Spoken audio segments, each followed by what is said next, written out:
Hello po, good afternoon po. For me po, super excited po ako kasi big opportunity po to para sa akin. And super grateful po ako na naging part ako ng BMX. Hello, I'm Dimple Lubia, your new BMX crush. And sobrang, para sa akin, sobrang exciting to. Kasi it's new life, new genre. Kaya, thank you. Nandito ako ngayon, kasama kayo. Hello, good afternoon po. I'm Aya Cortez, your BMX coach. For me po, super excited din po kasi new challenge din po din. Sobrang grateful po na nabigyan din po ako ng opportunity na maging BMX artist po. Yun lang po. Thank you. So, konting background about yourself. Ano ba kayo dati? Sumasali sa pageant, model, ano yung konting estudyante? Anong konting background about yourself? Wala po akong sinasali ang mga contest. Student lang po. Dapat siya yung Same as Ate Aya po, student po. Student. Ako content creator, now sa Toro family. Before sa Grace family. And then, I tried to join BMX. Okay, thank you girls. You're best of luck. Thank you po. Thank you po. Alright, maraming salamat po for breaking the ice, Sir Erwin. Ngayon naman, from Abante, we have Roldan Castro. Hello, Abante tonight ha. Baka may nag-react sa Abante. Abante tonight. Anyway, eto na. Ang tanong ko, bakit yung pinasok ng pagpapasexy? For me po, stepping stone. Okay. Yes, yun po, stepping stone po siya. For me, para marami siyang opportunities for me. Lalo na sa akin, content creator ko. Tapos, parang lalo pang mas dumaming viewers and followers ko. And then, kapag-create pa ng new life. For me naman po, hindi ko po talaga planong pasukin yung ganitong industry. Para mahasa pa po yung pag-acting ko, then may mga challenge po sa buhay ko, mas ko pa po. Pero ang parang mo doon, hanggang saan yung kaya nyo ipakita? Hanggang saan yung limitasyon nyo? Kaya nyo ng frontal nyo hindi? Or hanggang bubay-bubay lang? For me po, up lang po talaga. Yes, since I just turned 18 po last year. Okay. Yes. Oh. Ikaw, team po ah. So, as far as I know, alam ko may mga limitations naman yun. Tsaka more on work professionalism. Kaya ako din siya pinasok. Kasi passion ko siya. Parang gusto ko maging passion ko siya. So, kung maganda yung story, kahit frontal, carry. Kaya naman. Oh, lang pala pa. Oo, palaban dapat. Oh, ikaw Aya. Pwede po ba ulit ng question? Hanggang saan ang kaya mo ipakita? Hanggang saan yung limitasyon mo? Kaya mo ng frontal mind hindi? Uy, ikaw yung nagpuna. Siya yun, di ba? Hanggang bubeg lang. May mga restriction din naman po and limitations pagdating sa intimacy. Hanggang bubeg lang. Okay. Anong reaction ng pamilya na nung nagsabi ba kayo papasukin yung pagpapasexy? Actually, ako po kasi hindi po talaga ako nagpaalam kasi alam ko, hindi po papayag yung magulang ko. Pero, ano naman po, in-explain ko na stepping stone lang po yung pagpasok ko sa industry na to. Then, katagalan naging okay naman po, sinuportahan naman po ako ng mga magulang ko. Okay. So, full support naman sila kung kahit naman ano yung gusto mong gawin sa buhay ko. Yun naman. Sa akin po, yung mom ko, fully support po siya sa akin. Some of my relatives doesn't know po. Yun. So, hindi ko pa po alam magiging reaction nila. Pero, yung ibang relatives ko po is fully support po talaga sila sa akin. Thank you. Good luck sa inyo.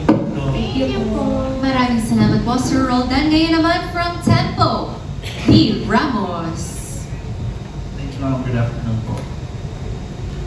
Girls, magandang hapon. Magandang Welcome po sa BMX. Ma'am, gusto ko lang po malaman kung meron na kayong napipisil o kung may napipili na kayong mga maaaring makapareha ng mga aktor under the rate Sino po yun at bakit? Ako po wala. Kung sino lang po i-partner, okay na po yun. Work professionally lang. Ako po, wala rin po akong pinipili. Kung sino lang po yung i-partner sa akin, okay lang po siya sa akin. Sa akin kasi wala din kasi ako masyadong kilala sa BMX. Pero kung sino lang din yung mga partner, walang problema. Okay. Anyway, anong klaseng anong klaseng like fantasy film ba na gusto nyong gawin? Horror, thriller, whatever. Pero syempre within the context of VMX pa rin. No? Ano yung tema na gusto nyong maaaring subukan for the first time? Like, Rom-com po. Yes, rom-com po yung gusto ko.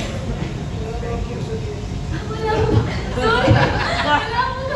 eh, meron din naman rom-com pero may parurot, may harurot. Ika. Naman, May pwede comedy, naman. may comedy. Yes, ganun po yung touch po. Kilig muna. Okay, I understand. Ikaw po, ma'am. Sa akin drama. Hindi kasi ako umiyak eh. May iyakan muna. Akin po, same din po kay Dean po. Kasi mababaw po yung luha ko, mabilis po ako umiyak. Okay, maraming salamat po. Ma'am, thank you po. Thank you, Sir Neil. Okay, may mga pinagdadaanan itong mga new VMX babes natin. Gusto na lang pumiyak. Okay, ngayon naman, from People's Journal, we have Eugene Asisor. We are just being reminded po na 2 questions lang per media outlet. Maraming Hindi salamat. pwedeng 5. Mag-solo na lang kayo later, It's sir. okay. Anyway, yung kanina parang follow-up lang. Bakit parang nagiging kayo, emotional dun sa questions about your entering showbiz via the bold route?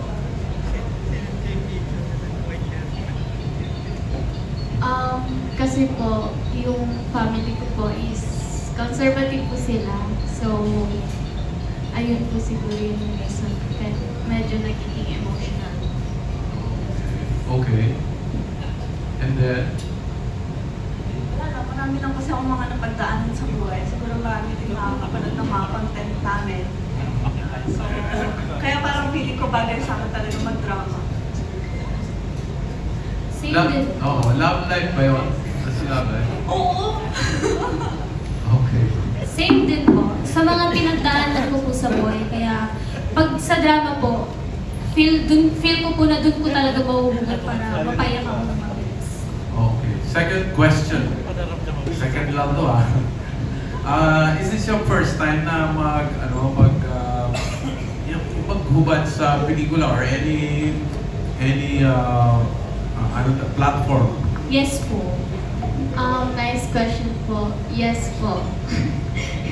Nice question pero yes po lang sa Yes po kasi po. Kasi po kaka-18 ko lang. So, Oh. yes. Nice question.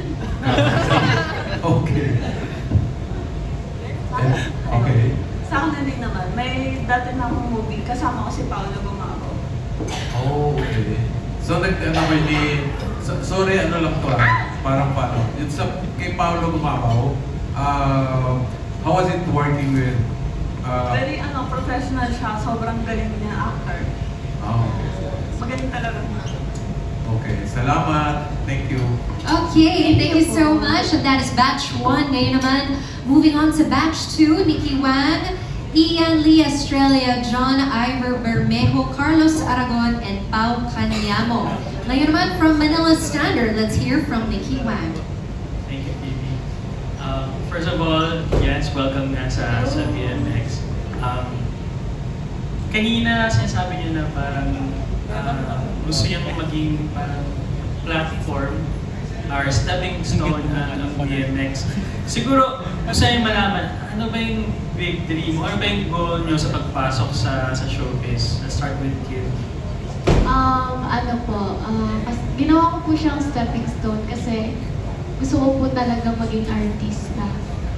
So, bata pa lang po ako, yun na po talaga yung gusto ko. So, may opportunity naman po na ganito. So, why not po? Grinab ko na po siya as a stepping stone. Sa akin naman, sinabi ko na yun kanina, mas maraming opportunity talaga kapag ano, yung pagpasok ko dito sa BMX. Yun yung advantage sa akin. Ano yung goal mo? Ano yung dream mo sa pagpasok sa showbiz? Siguro, gusto ko yung kapag manonood sila siguro sa movie namin, yung may mapupulot din silang aral din sa movie. Hindi lang yung basta pa sexy. Yung, I mean ba, meron bang goal na one day magkaroon ka ng sarili mong pelikula or parang sumikat ka, gano'n? Ganun. Thank you. Aya? Sa akin naman po, ang goal ko po kaya pumasok ako sa industry na to is para matulungan ko po yung sarili kong ma-improve. Kasi talagang gustong-gusto ko po yung pag-arte. Bata pa lang po ako, ma-arte na ako. Gusto ko po talaga siyang ma-improve din para matulungan din po yung family ko. Yun po. Marami naman platform, di ba? Yung iba nga, di ba, naging content creator, yung iba, sumasaya ng mga reality show. My second question is, bakit BMX? Quality. Mas mabilis po kasi yung mas mabilis yung stepping stones pag sa BMX po. Pag sinabi kasi, sa akin kasi personally, pag sinabing Viva Max, ibang quality na yun eh. Iba yung dating pag nandun ka na eh. Diba? Bira lang din yung nakakapasok and bira lang din yung nabibigyan ng, ng opportunity na makapasok kami dito. Kaya sobrang thankful na nandito ako ngayon. Kim, baka gusto mo i-dagdag? Kasi po sa BMX, parang ano po siya eh, pag sinabi mong BMX, alam na po agad dyan eh. Kumbaga, maraming tao na po may alam dyan. So, pag nakapasok ka po dyan, hindi po basta-basta. Kaya parang big step po talaga siya. Big step. Alright, good luck girls. Thank you. Thank you po. Okay, maraming salamat po, Sir Nicky. Ngayon naman, to Tito Ian. As we all know him online, let's hear from Ian Lee Estrella.